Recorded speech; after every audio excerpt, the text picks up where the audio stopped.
இந்த அடிக்கா இவனை எங்கெங்க தர்றது?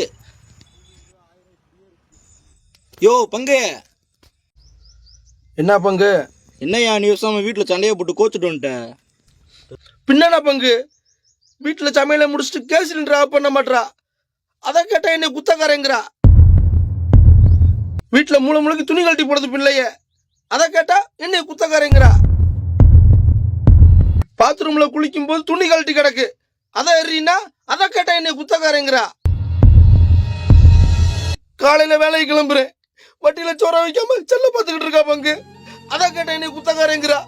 மொத்தத்துல வீடு வச்சல சுத்தமா வீடுனா என்னை குத்தக்காரன் குடும்பக்காரங்கிறா. அப்புறம் அதுக்கு பங்கு பொண்டாட்டி. இதெல்லாம் பத்தாதுன்னு லீவுக்கு என் மாமியா ஊருக்கு வந்துடுறா. அவ விட்டுற அளப்பு ஐயோ கொடைக்கானல் இருக்கிற அடுக்கத்துக்கே அடுக்க மாட்டுது பங்கு. இவளுக்கு மத்தியில நான் மாட்டிக்கிட்டு தினம் தினம் சீரழிகிறேன் பங்கு, சீரழிகிறேன். ஏன்டா கல்யாணம் முடிச்சோம்னு இருக்கு பங்கு.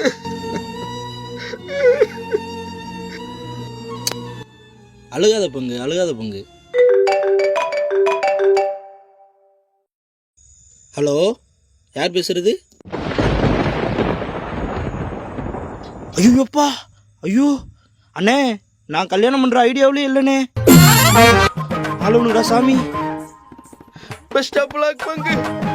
ரொம்ப நன்றி பங்கு. நாட்டுல கல்யாணம் முடிச்ச ஆம்பளையும் நிலம ஊரா இப்படித்தே இருக்கும் போல பங்கு. என்னப்பா அவன் செஞ்சமோ, ஆம்பளையா வந்து பிறந்து இவ்வளவு கிட்ட சீரழிகிறான்.